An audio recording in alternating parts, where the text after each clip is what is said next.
사무엘상 7장에는 이스라엘의 회개가 기록되어 있습니다. 오늘 본문에 보는 바와 같이 이스라엘이 하나님을 섬기기로 하는 결단과 회개의 장면이 나오고, 이제 5절 이하에 가면 그 미스바 사건이 이제 또 이어서 나옵니다. 오늘 우선 확인할 오늘 3절 4절에 있는 내용과 같이 이스라엘 백성은 그 앞에 기록된 일련의 사건들을 통하여 말하자면 블레셋에 패배하고 법궤를 빼앗기고, 법궤가 그 포로된 블레셋에서 하나님의 능력으로 적군을 제압하고 귀환하는 이런 사건들을 통하여 하나님을 다시 한번 확인하고 하나님 앞에 돌아올 것을 약속하고 결단하는 그런 행위들을 만들어냅니다. 그런데 이 회개하며 결단하는 이 믿음의 약속들은 오늘 본문에서 보는 바와 같이 3절에 있죠. 너희가 전심으로 여호와께 돌아오려거든 이방신들과 아스타롯을 너희 중에서 제하고 너희 마음을 여호와께로 향하여 그만 섬기라. 이렇게 배타적인 결단을 해야 되는 것을 강조하고 있습니다. 하나님 외에 다른 신을 섬기면 안 됩니다. 그것은 이 표현들이 마치 많은 신들 중에서 경쟁적으로 또는 비교적으로 하나님을 선택하는 그런 식으로 비춰지지만, 성경이 강조하려는 것은 하나님과 짝할 신은 없다, 하나님 외에 다른 신은 없다라는 것을 이스라엘에게 가르치는 장면인 것을 볼 수 있습니다. 그래서 하나님을 섬긴다 하는 것은 다른 신들을 섬기지 않는 것을 말하고, 말하자면 하나님을 섬기는 것이 하나님의 백성이 되는 것을 의미해서 이스라엘의 이 결단은 오늘날 모든 성도들에게도 동일하게 하나님을 섬긴다 할 때는 하나님을 우리의 신과 주인으로 섬겨 그 백성으로 순종하겠다 하는 것을 당연히 내포하는 것이 됩니다. 우리는 이것을 폭넓게 기독교 신앙의 핵심적인 내용인 복음에 대한 성경의 설명에서도 찾아볼 수 있습니다. 사도행전 20장에 가보겠습니다.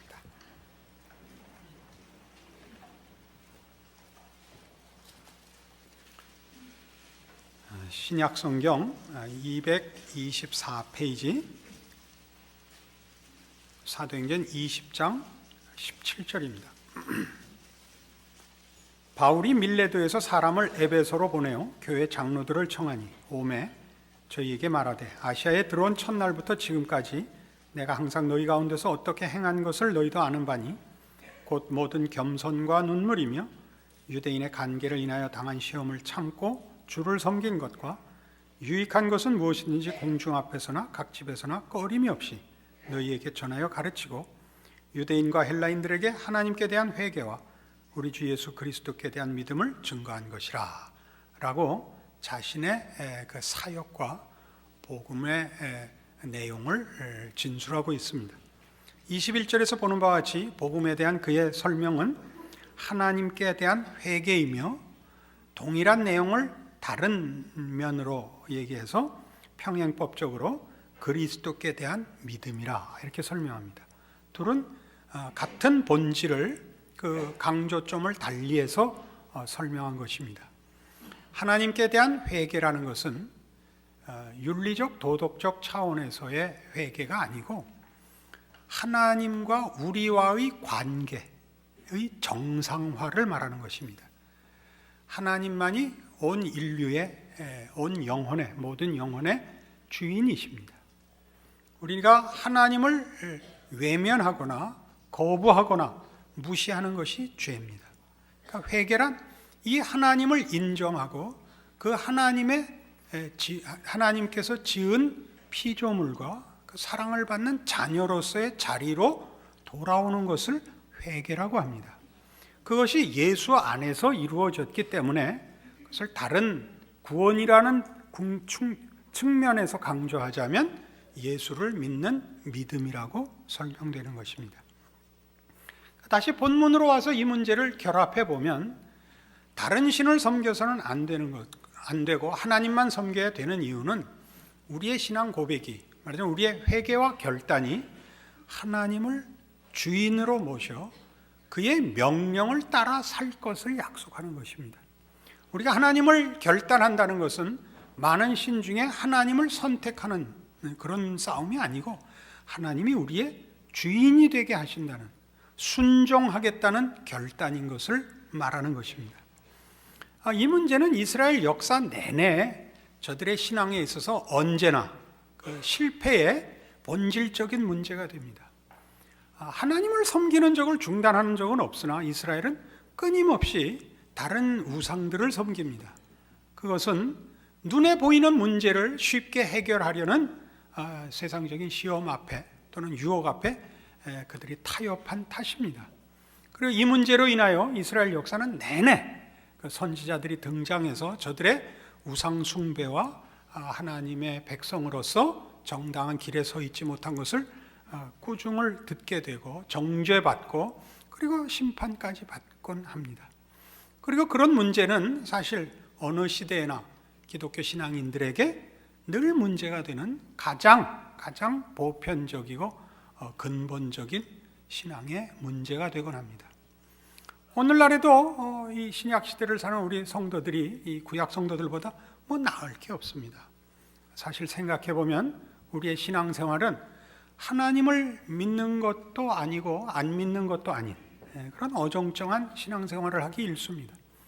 우리는 하나님을 믿는다고 고백하고 몇 가지 그 명분에 있어서 분명히 신자입니다. 그러나 지금 성경이 얘기하는 바와 같은 하나님이 우리의 존재와 삶의 전 영역에서 주인이 되시는, 우리가 그의 자녀로서 순종하는 일들은 사실 우리들에게 현실적이지 않습니다. 이게 어떻게 된 문제냐, 이것이 갖는 문제가 뭐며 그걸 어떻게 해결해야 되느냐 하는 것이 오늘 우리가 생각해야 할 가장 중요한 싸움 중에 하나입니다. 마태복음 16장으로 가시면 예수님께서 제자들에게 이런 질문을 하신 적이 있습니다.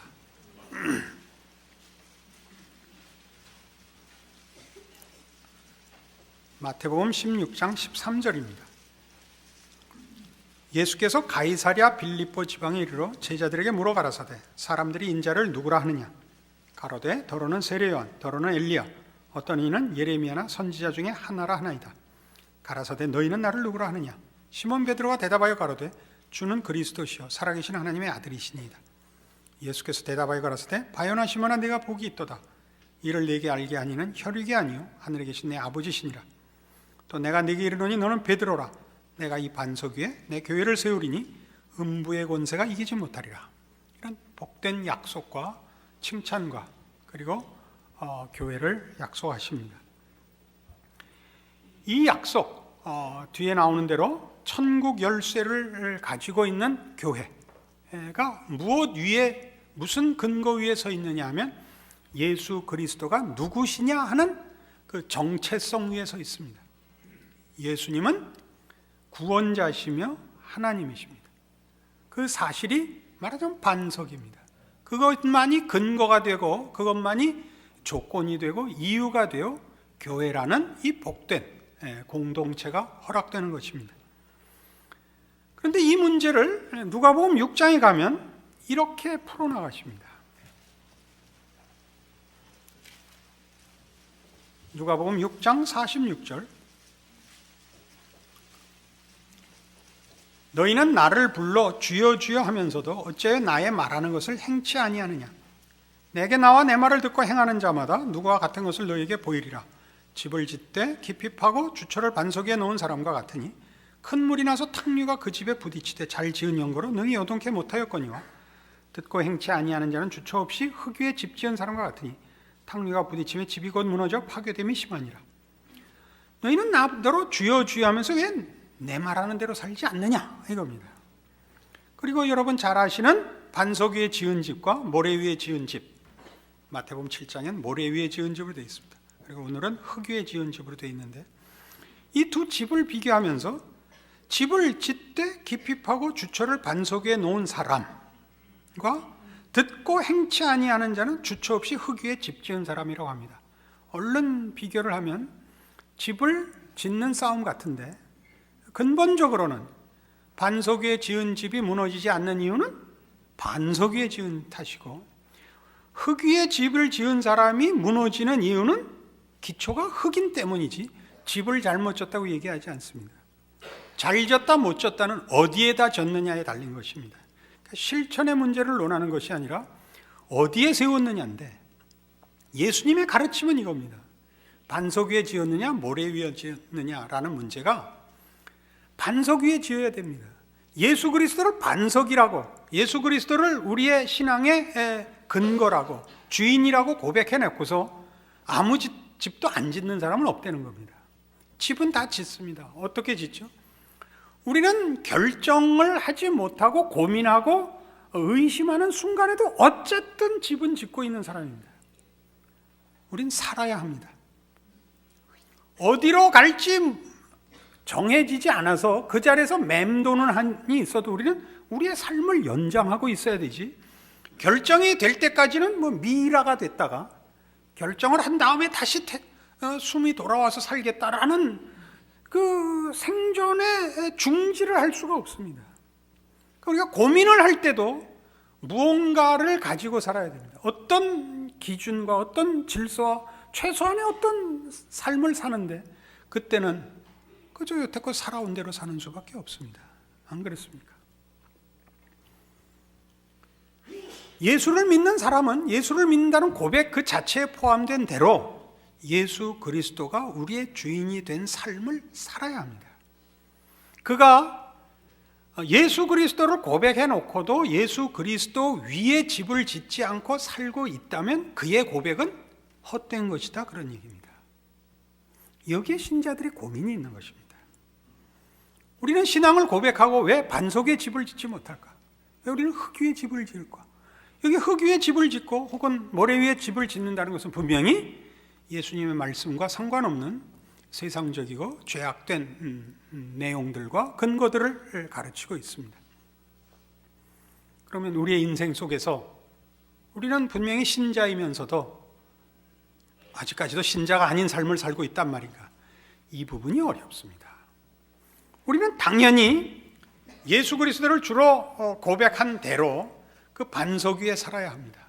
그러나 현실은 그렇지 못합니다. 우리는 매주 교회 올 때마다 누구나 다 이 기도를 합니다. 지난 일주일 동안도 신앙생활 제대로 하지 못했습니다 라는 기도를 합니다.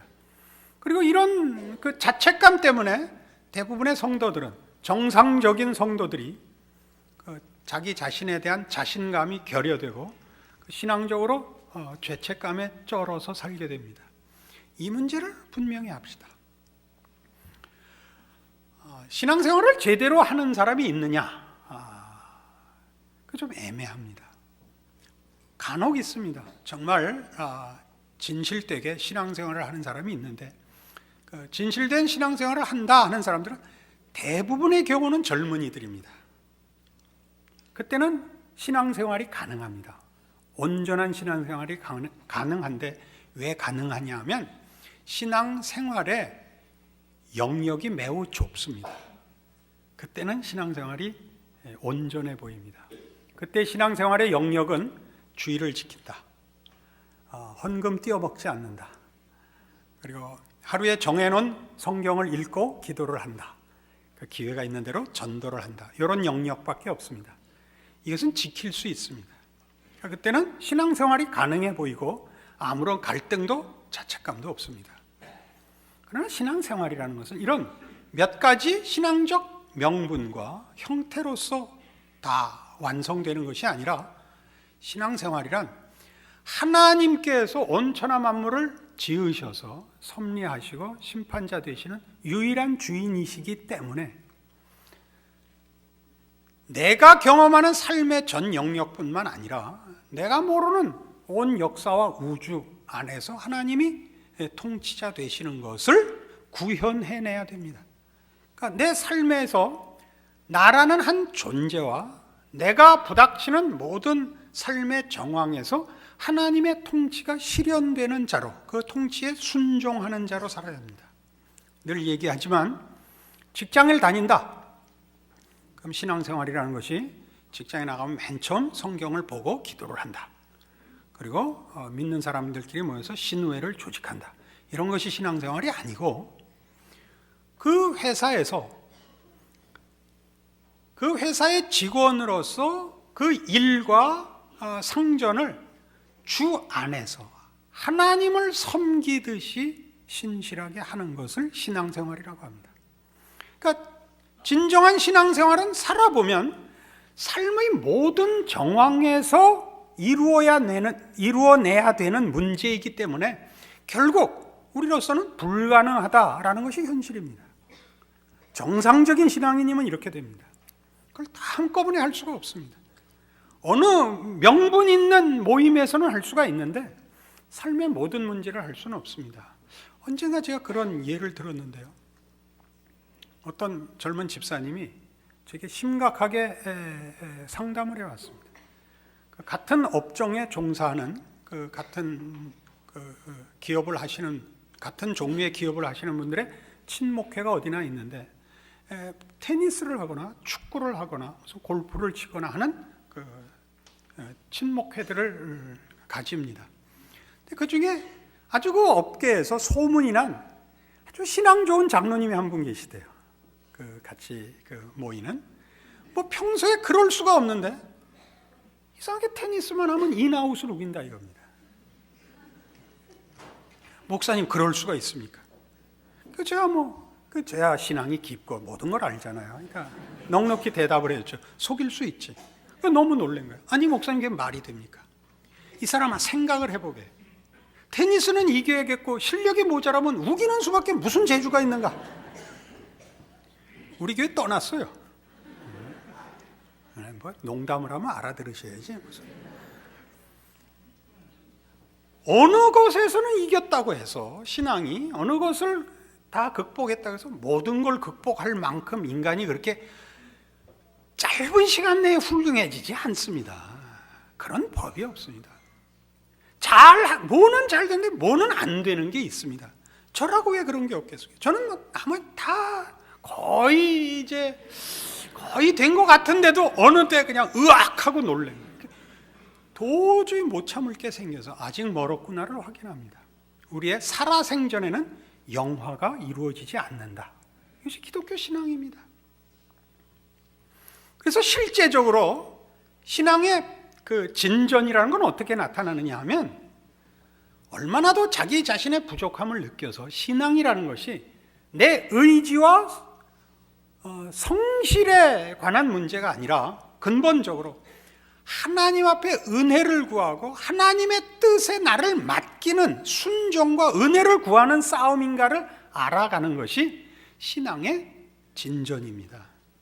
그러니까 대부분의 성도들이 체념하고 있는 것은 끊임없이 우리의 신앙을 할 수 있다고 생각하기 때문입니다. 그냥 잘라서 얘기를 하자면 할 수 없습니다. 그럼 신앙이 좋다는 게 뭔가? 내가 내 신앙을 완성시킬 수 없고 은혜를 구해서 내 성질을 죽이고 내가 못났다를 확인하는 것이 신앙의 진전인 것처럼 어느 누구도 정죄할 수 없고 용납해야 된다. 예수 그리스도의 은혜를 구해야 된다. 이게 신앙의 진전이요 고급한 경지입니다. 자랑하는 것은 신앙의 판정에 있어서 언제나 틀렸다를 확인하는 방법입니다. 그러나 우리는 자랑하고 싶은 겁니다. 스스로에게도 하나님 앞에도 그렇죠.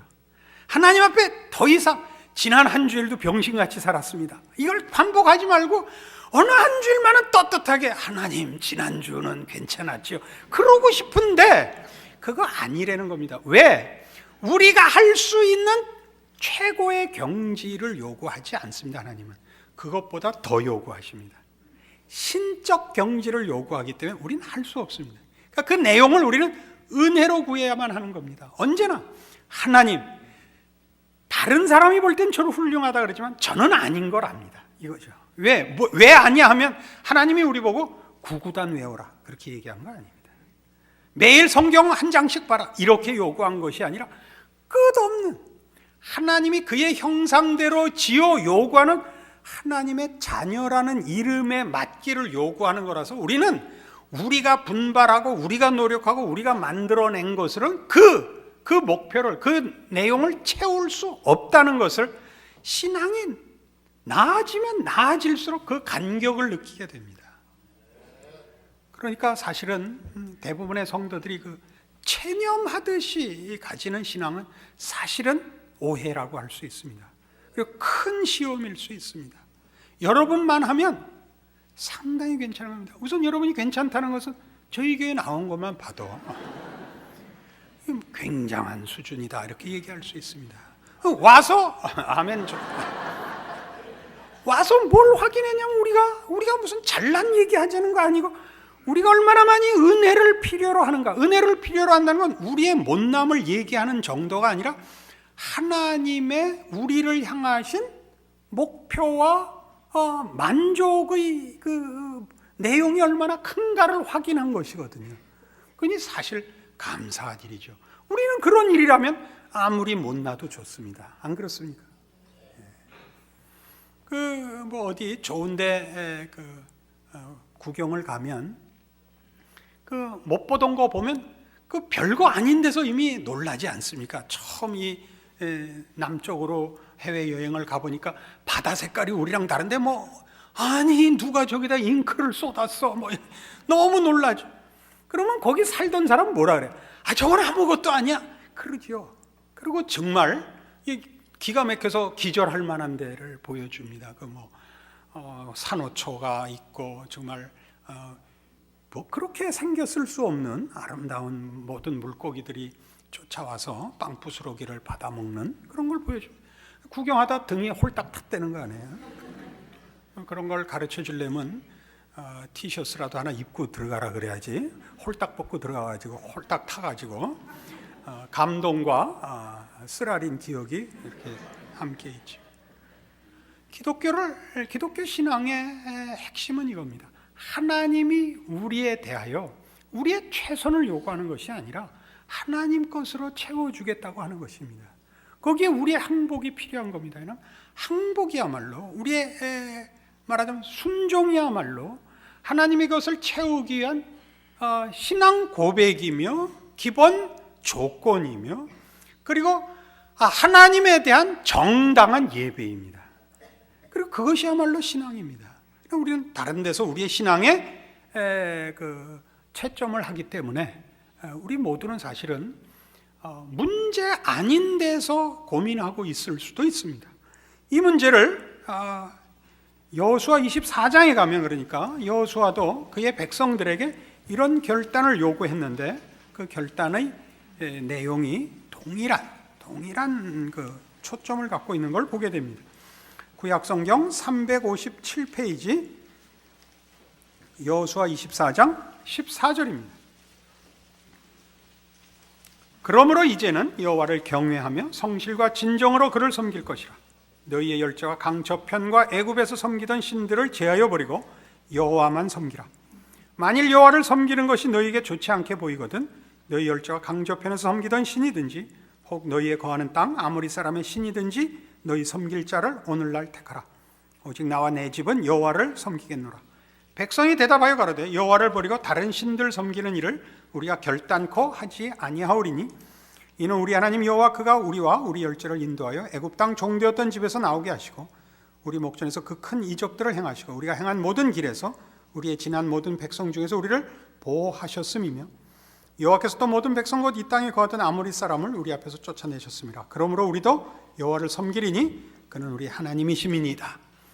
여호수아가 이제 말년에 죽기 전에 이스라엘 백성들의 신앙을 분명히 하기 위해서 이제 백성들을 모아 이 말하자면 그 마무리를 분명케 하고 싶은 신앙의 결단을 촉구하는 장면입니다.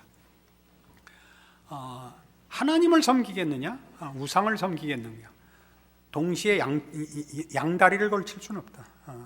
어느 한쪽을 선택해라. 나와 우리 집은 여호와를 섬기겠느라. 그러니까 백성들이 우리도 그러겠다.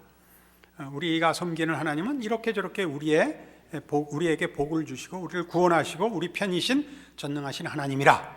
그러자 19절에 이렇게 덧붙이는 겁니다. 여호수아가 백성에게 이르되 너희가 여호와를 능히 섬기지 못할 것은 그는 거룩하신 하나님이시요 질투하는 하나님이시니 너희 허물과 죄를 사하지 아니하실 것임이라.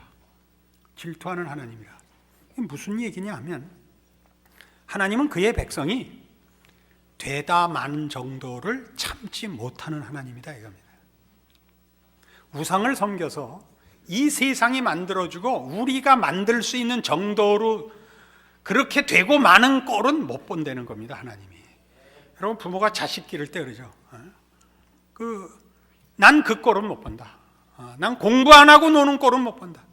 나는 내 자식이 이렇게 대강 사는 꼴은 못 본다. 너 죽고 나 죽자.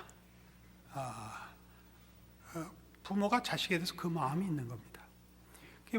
우린 육체 부모니까 자기 자존심도 거기 들어가겠습니다만은, 그러나 어쨌든 부모는 부모의 실력만큼 자녀를 기르는 겁니다. 하나님의 지금 말씀은 우리가 이해하기 위해서 설명을 하자면 그런 면이 있습니다. 하나님이 내가 만든 자식이 이 꼴로 끝나는 꼴은 난 못 본다. 내 하나님의 이름을 걸고 건 죽여버린다. 이게 이 말, 질투하는 하나님이랍니다. 그래서 우리는 우리의 신앙을 논할 때 하나님이 우리를 구원하시고서 그의 아들을 주신 그 열심과 능력, 의지가 무엇을 의미하느냐를 알아야 됩니다. 하나님은 구원해놓고 어떡하나 보자 이렇게 하는 하나님은 아니라는 겁니다. 그는 그 아들을 보내어 우리를 죄 가운데서 구원해내신 그 열심과 의지와 신실하심으로 그 다음 구원받은 그의 백성들의 운명을 그의 생애 내내, 모든 백성의 생애 내내 직접 간섭하시는 하나님이라는 겁니다. 그러니까 우리로서는 그게 앞뒤가 안 맞아 보이죠. 그게 이 꼴이란 말인가? 그렇습니다. 신앙의 최고의 핵심이 뭔데요? 최고의 핵심이 뭐라고요? 우리가 하나님을 돕는 것도 아니요, 우리가 하나님의 부족분을 채우라는 것도 아니요, 하나님에게 쓸모 있으라는 것도 아닙니다. 하나님의 필요성과 우리의 한계를 확인하고 우리가 만드는 우리가 되지 말고 하나님이 만드시려는 우리가 되기 위한 싸움과 항복과 발전을 우리 생애에 하고 계시다는 겁니다. 그래서 나이가 필요합니다. 나이가 들면 알게 됩니다. 뭘 알죠? 세상이 그거면 다 된다고 했던 거 뭐 있습니까? 무슨 파로돈 탁스 치약을 쓰면 이빨이 건강해진다. 그래서 영원 무궁토록 이빨이 건강하고 코끼리 상아같이 나온 사람을 봤습니까? 잠시씩 효과가 있죠. 잠시. 건강한 게 최고라고요? 건강해도 죽고 골골해도 죽습니다. 그건 다 영혼의 문제를 푸는 것들이 아닙니다. 우리는 마치 그게 전부인 것 같이 이빨 아프면 이빨 낳게 해달라고, 애 시험 보면 학교 들어가게 해달라고, 물론 다 필요한 일들입니다. 그걸 과소평가하자는 것이 아니라 그것이 뭘 대신하고 있나 보십시오. 영원과 영광과 진정한 승리를 대신하고 있죠. 거기에 쫓아다니다가 아무 훈련이 못 되는 거죠. 하나님의 자녀로서 어떻게 살아야 되는지를 적극적으로 훌륭하게 살라는 얘기를 하자는 게 아니라 아무 훈련이 안 된다니까요. 이 늙고 죽고 하는 것 때문에 이제 배우죠. 나이 들면 다 배워요. 건강 같은 소리 하고 있네. 이쁜 거 좋아하네. 공부 잘했다고 그래. 잘 먹고 잘 살아라. 이런 게 다 무슨 낙심하고 무슨 허망하다 그런 얘기를 하자는 게 아닙니다. 답은 어디에만 있습니까? 하나님 안에만 있습니다. 나이가 들면 그거 배우는 겁니다. 옛날 포스터 작곡 중에 있죠. 켄터키의 집. 잘 쉬어라 쉬어. 마루를 구르며 노는 어린 것. 세상을 모르고 노는구나. 잘 놀아라. 너희 12살만 되면 이제 목화밭에 나가야 된다. 그죠? 우리의 운명이 하나님 손에 있다는 걸 알고 세상이 그것을 대신할 수 없다는 걸 알고 하나님을 알게 하셔서 그 하나님이 그 아들을 나한테 주신 하나님이시고 이 인생을 통하여 하나님의 중요성과 만족성을 알게 하신다는 것이 우리 인생에서 배워야 할 유일한 신앙 내용이다 이겁니다. 이 평생 아무것도 하지 못, 그거 괜찮다니까요. 결국 어디로 돌아와야 되느냐? 하나님, 당신밖에 없습니다. 내 모든 생애와 또 내 가족과 내가 아는 모든 사람한테 이 증언할 수 있습니다. 하나님을 아는 것이 최고입니다. 진작 하나님 앞에 돌아와 순종하고 살았으면 더 좋았을 걸. 그러나 그때 더 좋았으면 제가 하나님을 이만큼 알았겠습니까? 이게 우리의 기도입니다. 안 그렇습니까? 하나님이 우리를 자기 멋대로도 살게 해주셨다고요. 그 속에서 확인하는 거죠. 무한하신 사랑과 기다려 주심과 그래서 얻어낸 행복. 우리는 강요되지 않았습니다. 힘으로 굴복해서 이 신앙 고백을 하지 않습니다. 그죠? 이제 확인합니다. 하나님은 우리의 구원이시오, 방패시오, 상급이시오, 우리의 영광이요, 승리요, 소망이요, 자랑입니다. 이게 우리가 만들어낸, 우리 안에서 확인한 우리의 신앙 고백입니다. 그래서 깊은 생각을 하세요. 깊은 생각을. 신앙이 뭐냐? 하나님이 우리 인생 속에서 뭘 만들어냈는가를 보세요. 뭘 만들어냈는가? 여러분, 하나님이 우리 인생에 그 아들을 주시는 사랑과 능력과 열심을 가지고 우리 신자들의 인생을 실패케 할 수 있다고 믿을 수 있습니까? 그럴 수 없습니다. 그럴 수 없습니다. 그럼 우리가 실패했다고 느끼는 거죠. 실제로 만들어져야 하는 것이 무엇인지를 모르니까 쓸모가 있었어야 됐다라고 생각을 하는 겁니다. 쓸모가 있어야 됐다. 그리고 윤리 도덕적으로 할 말이 있었으면 좋겠다는데 우리 다 아는 바와 같이 실패 속에서 더 많이 큽니다. 하나 두 개 잘하면 그 잘못하는 줄 모르고 큰 소리만 치게 됩니다. 그런 차원에서 하나님이 우리 인생 속에서 만들어 가시고 자신을 주신 우리의 신앙 고백의 내용들은 참 귀하고 참 감사한 것입니다.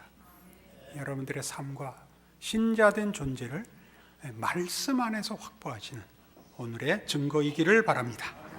기도하십시다. 하나님 아버지 은혜를 감사합니다. 하나님이 우리의 하나님이시며 우리를 그 자녀로 부르시고 그 아들을 주신 아버지십니다. 무엇을 더 물어볼 필요가 있으며 걱정할 필요가 있겠습니까? 성경에 밝히 말한 대로 그 아들을 아끼지 아니하시고 주시니가 어찌 그 아들과 함께 모든 것을 좋은 것으로 주시지 않겠느냐? 아멘입니다. 이제 우리의 지금까지 온 자리를 돌아보고 그래서 무엇이 만들어졌는가? 우리의 신앙 고백이 어떻게 깊어지고 넓어지고 영그러졌는가 돌아보아 하나님의 선하신 인도하심 앞에 저 다윗의 고백처럼 여호와는 나의 목자시니 내게 부족함이 없으리로다 찬송하며 우리의 확인된 신앙과 감사를 순종으로 우리가 서 있는 것과 사는 삶에서 하나님의 자녀로 사는 충성을 약속하는 이 말씀 되게 하여 주시옵소서. 지금은 우리 주 예수 그리스도의 은혜와 하나님 아버지의 극진하신 사랑과 성령님의 교통하심이 하늘 하나님을 아버지라 부르고 사는 신자의 인생과 운명과 존재의 기가 막힌 은혜를 감사함으로 확인하고 충성을 약속하고 돌아가는 심령들 위 영원토록 함께 있을지어다. 아멘.